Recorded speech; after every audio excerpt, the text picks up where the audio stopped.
Los clásicos MG descapotables de 2 plazas lograron que millones de personas de todo el mundo conociesen la alegría que se siente al conducir un coche ágil y ligero. Era un coche fácil de conducir que proporcionaba a sus conductores una sensación de velocidad y emoción mayores que cualquier otro vehículo por ese precio. Y los MG siguen cumpliendo esa promesa de diversión a bajo coste. No hace falta ser rico para surcar la carretera a bordo de un MG.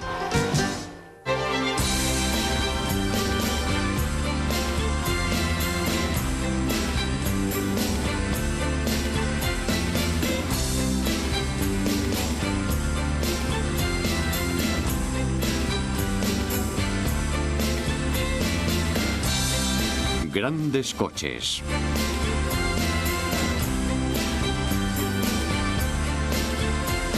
MG.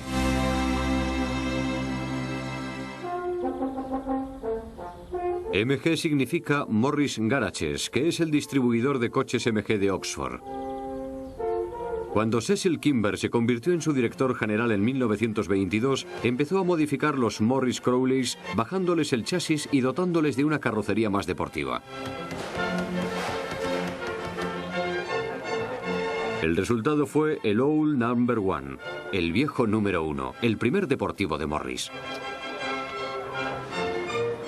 Debido a su crecimiento, Morris Garages se trasladó de fábrica 3 veces antes de instalarse definitivamente en Abingdon en 1929, año en que fue rebautizada como empresa de automóviles MG. El pequeño deportivo de Cecil Kimber fue todo un éxito. Era exactamente lo que quería el público, un coche pequeño de alto rendimiento que pudiese conducirse por carretera entre semana y participar en carreras los domingos. Pero lo más importante de todo era su económico precio. Era la época de la Gran Depresión y la mayoría de la gente no podía permitirse un Mercedes o un Bentley. El MG Midget fue la solución perfecta.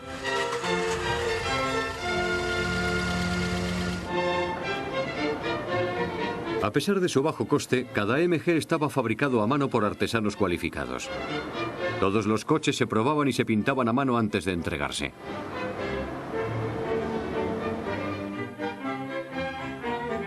Y no había que esperar a que los coches llegasen al concesionario local. MG animaba a los compradores a recogerlos directamente en la fábrica.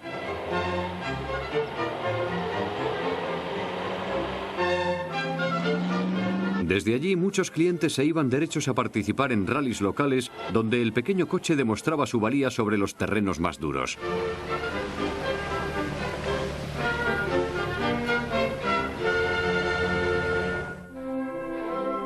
El primer éxito realmente importante para MG tuvo lugar en 1929 en Brooklands.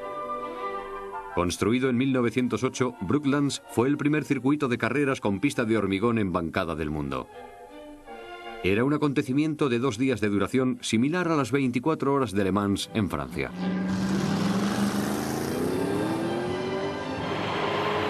En su primera salida, los MG derrotaron a los potentes Bentleys. A uno de los pilotos de los Bentleys se le oyó decir: "Nos han salido pulgas".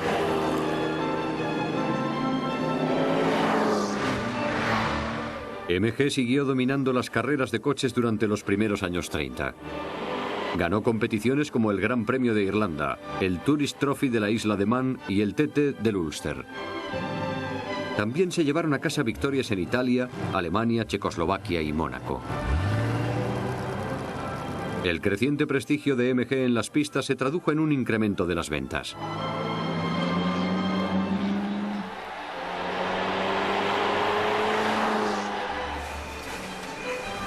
Los aficionados a las carreras se pasaban a menudo por la fábrica para ver cómo se terminaban los coches y charlar con los hombres que los fabricaban.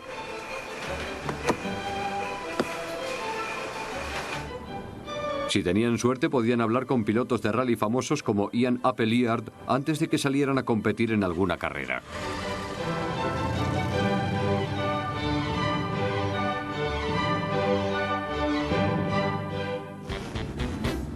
Los MG Midgets comenzaron a tener seguidores en Estados Unidos gracias a los hermanos Collier, herederos de un imperio de empresas de publicidad. Empezaron a organizar carreras en la finca de sus padres en Nueva York en los años 30. Construyeron una pista donde invitaban a sus amigos a las competiciones.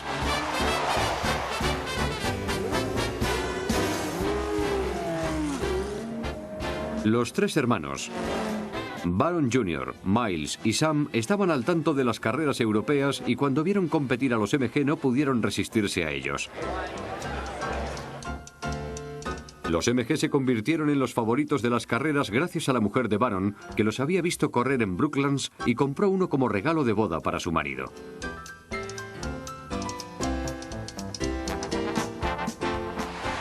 Los Collier y sus amigos se divertían tanto que fundaron un club, el Overlook Racing. Se pasaban los fines de semana compitiendo en carreras por la finca. Enseguida empezaron a organizar competiciones en pistas de carretera que montaban por toda Nueva Inglaterra.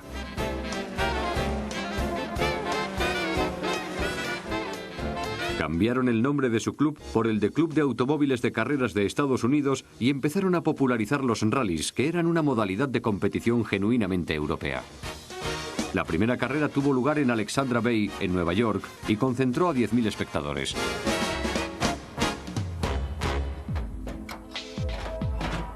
En esa época, la empresa MG empezó a preocuparse por los récords de velocidad.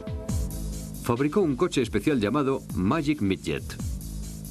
En diciembre de 1930, el Magic Midget alcanzó los 139 km por hora y rompió la plusmarca de su rival Austin, fijada en 134 km por hora.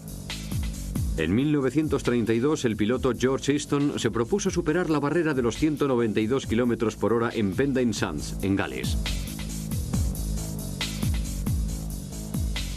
El capitán Easton nos describe su difícil intento de romper el récord.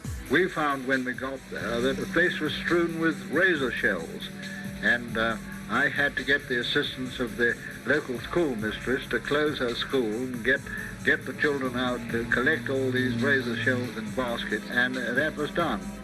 Every time the tide turned to come in, the sands I found got rather waterlogged, and that was against the maximum speed that we might otherwise have been able to attain. Easton solo alcanzó los 188 km por hora, pero no cejó en su empeño de superar los 192 que tenía marcados. Para lograrlo se le fabricó el EX127, que era una versión aligerada del Magic Midget. De hecho, lo habían reducido tanto que Easton ya no cabía dentro del coche.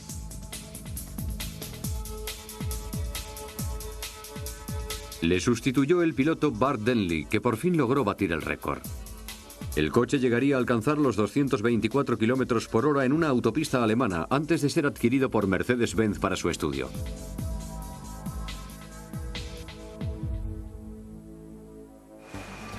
En 1935, MG soltó un bombazo para los aficionados a las carreras de toda Inglaterra. Iba a dejar de patrocinar su equipo de competición. Arguyó que ya había alcanzado su objetivo en materia de premios y velocidad. Ya había desarrollado adelantos suficientes para incorporar a sus coches de serie durante varios años. Y además, no le quedaba ninguna carrera por ganar. Pero antes de renunciar al equipo se fabricó el EX135. Era el modelo más avanzado de plusmarquista de MG y estaba dotado de un futurista diseño aerodinámico que más tarde le copiarían Mercedes y Auto Union.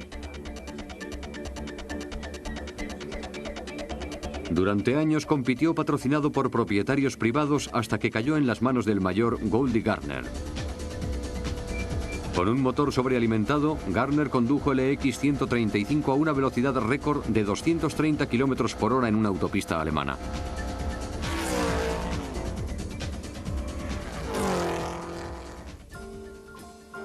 La fábrica de Abingdon también se estaba preparando para el futuro con el lanzamiento del MG-TA, el sustituto de la serie Midget.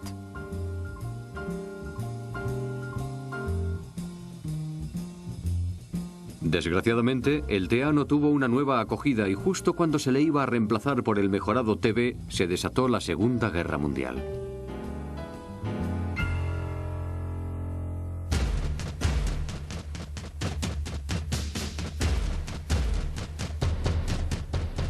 Cuando empezó la guerra en 1939, MG concentró toda su capacidad en la producción de armamento. Uno de sus primeros encargos fue la reparación de los tanques Matilda. En 1941 MG se adjudicó un contrato para montar cabinas de bombarderos británicos.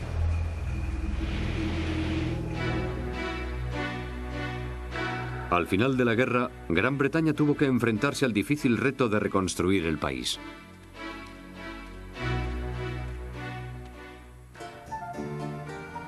Antes de la guerra, MG ya había anunciado el lanzamiento del TC, sustituto del TB. A pesar de que el modelo se había quedado obsoleto tanto técnica como estéticamente, los jóvenes veteranos de guerra que querían probar suerte en los rallies no dudaron en adoptarlo.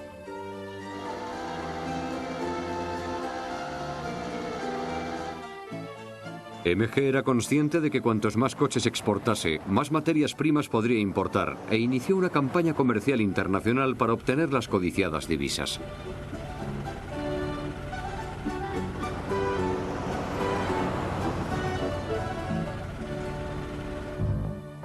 Los veteranos norteamericanos que regresaban de Europa lograron que el MG se convirtiese en un fenómeno en Estados Unidos. Algunos de esos jóvenes habían visto automóviles MG en sus viajes a ultramar y se habían enamorado de esos coches bajos y divertidos de conducir. El MG-TC se hizo muy popular entre los pilotos estadounidenses.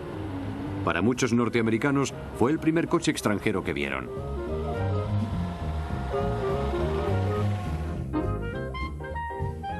En la etapa posterior a la guerra no había casi coches nuevos en Norteamérica. Detroit había detenido la producción en 1942 para concentrarse en el esfuerzo de guerra. Los modelos que había disponibles eran coches familiares, grandes y aburridos.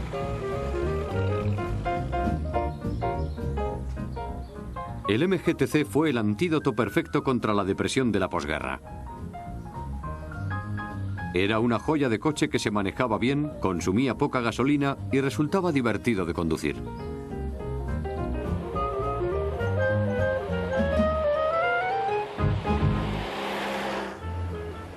El mercado norteamericano era muy importante para MG. El desarrollo económico de la posguerra significó que los estadounidenses podían permitirse adquirir coches con facilidad y el incremento de las ventas representaba una fuente de fondos para diseñar modelos nuevos. La empresa concibió un plan de producción cuatrienal que dio resultado. En ese periodo fabricó 10.000 unidades, de las cuales más de la mitad se exportaron a Estados Unidos.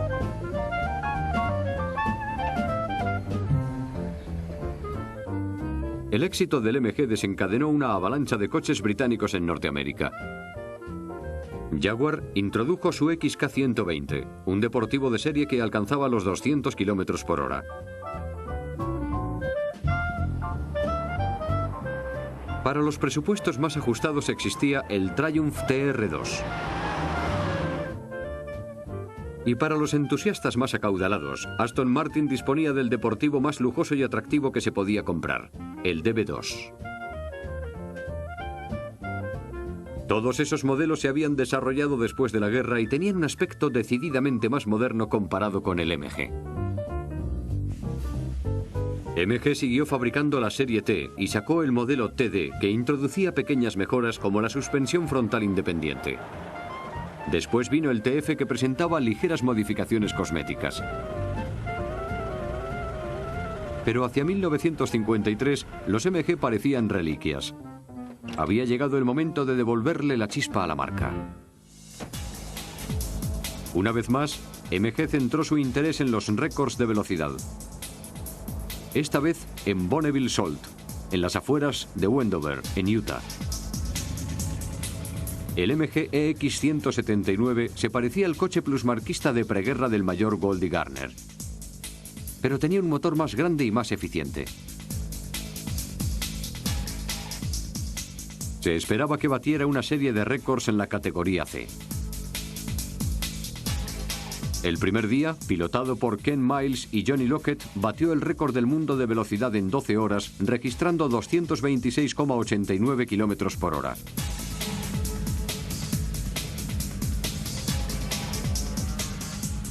Al día siguiente, el equipo se propuso batir la plusmarca de velocidad en la categoría F. La carrera estaba organizada por el Automóvil Club de Estados Unidos. Con Ken Miles al volante, el EX179 batió el récord mundial al alcanzar los 272,24 km por hora, superando la plusmarca anterior en casi 16 kilómetros.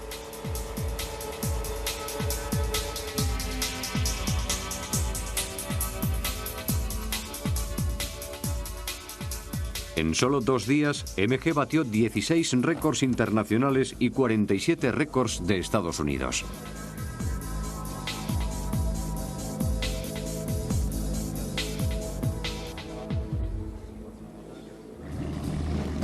MG también estaba experimentando con un nuevo diseño aerodinámico para su siguiente generación de deportivos, el MG-A.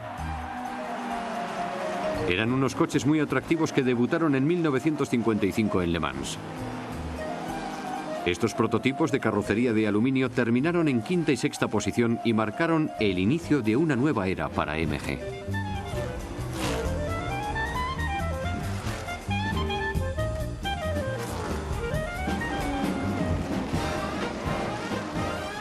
Los MG-A pronto se hicieron un hueco en el circuito de rallies, la modalidad de competición preferida de MG.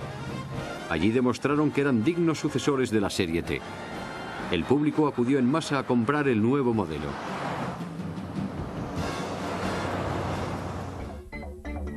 Revitalizada por el éxito del MG-A, en 1957 la empresa lanzó el EX181, que era el modelo de plusmarquista más avanzado que se había fabricado. Con la leyenda de las pistas Sterling Moss al frente de un equipo totalmente británico, se propuso batir el récord de los 384 km por hora.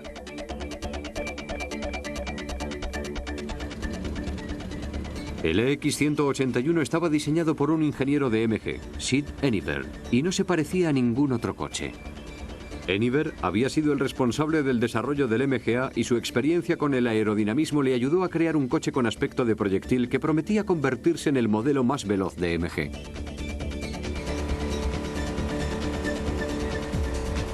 El equipo volvió a Bonneville Salt Flats, donde el piloto Moss batió otro récord al alcanzar la increíble velocidad de 392 km por hora.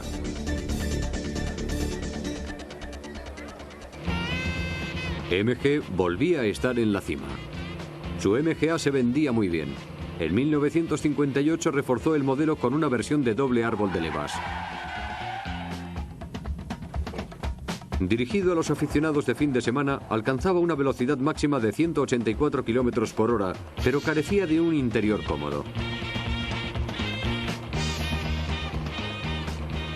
Eso lo solucionó el modelo posterior, el MGB, que salió al año siguiente.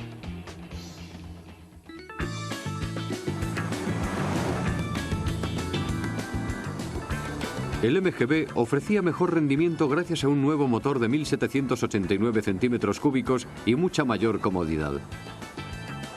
Aunque era más corto que el MG-A, los ingenieros se las habían arreglado para que su interior resultase más espacioso y estaba dotado de asientos más grandes y más cómodos. El coche entusiasmó al público y a los medios. Alcanzaba una velocidad máxima de 160 km por hora y se agarraba a la carretera como los MG de rallies del pasado. Fue el modelo de mayor éxito de la historia de MG. Se vendieron 5 veces más de unidades que del MG-A. Pero en 1970 el mercado de los coches deportivos cambiaría para siempre. Este año, Nissan lanzó el Datsun 240Z en todo el mundo. Era un auténtico deportivo moderno, veloz, económico, con estilo y con algo que los MG nunca tuvieron: fiabilidad. Los Z se vendían más rápido de lo que Nissan podía fabricarlos. Significó la sentencia de muerte para MG. La producción continuó hasta el año 1980, en que se cerró la fábrica. Fue el final de una era gloriosa.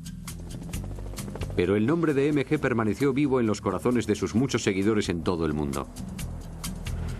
Si algo no les faltaba a los MG, era carácter.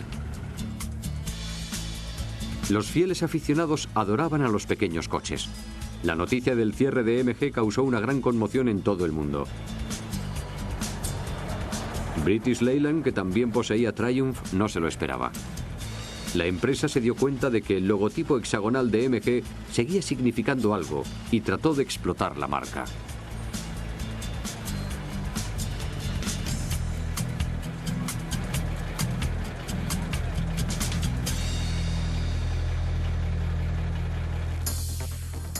El resultado fue la serie Metro, lanzada en 1981. Eran unos coches de tracción delantera que guardaban poco en común con las series anteriores de MG. Se parecían más a un Mini que a un MG, pero sin embargo, resultaron bastante populares.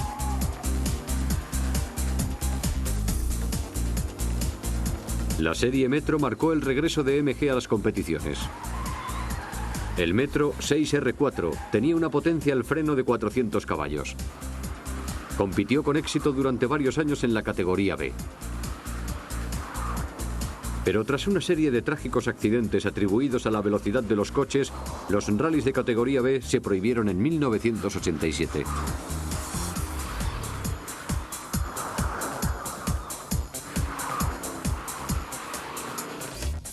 La serie Metro continuó vendiéndose bien, pero los verdaderos seguidores de MG esperaban que un nuevo deportivo descapotable les conquistase el corazón. Desgraciadamente, ese deportivo no fue un MG. Fue un Mazda retro descapotable, el MX-5 o Miata. El Miata tenía todo lo que habían tenido los deportivos MG, pero con una excepción. Siempre arrancaba y no perdía aceite. El Mazda recordó a todo el mundo lo divertido que resultaba conducir un deportivo biplaza clásico al estilo de los años 50 y 60. El Miata logró revivir el espíritu del deportivo moderno.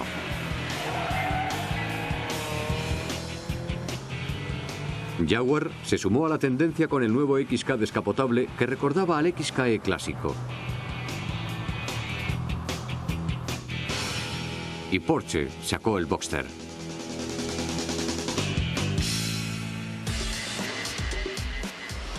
Influido por el renovado interés en los deportivos descapotables pequeños, el grupo Rover, que era entonces el dueño de la marca MG, empezó a trabajar en un nuevo deportivo de techo descubierto, el MG-F. El nuevo coche estaba dotado de tracción trasera y un motor de 1.789 centímetros cúbicos de diseño británico, con una potencia al freno de 118 caballos. Alcanzaba una velocidad máxima de 200 km por hora y aceleraba de 0 a 100 en 8,5 segundos.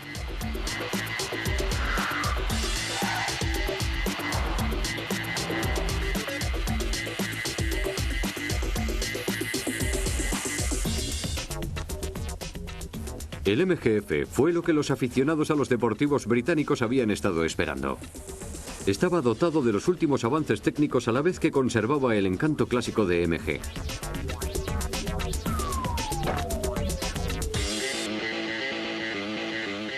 Además de elevalunas eléctricos, se ofrecían como opciones lector de CD automático y aire acondicionado. Otra característica práctica era un maletero mayor, en el que cabían 2 bolsas de golf. Aunque todavía no se ha comercializado en Estados Unidos, se ha convertido en el deportivo más vendido de Gran Bretaña.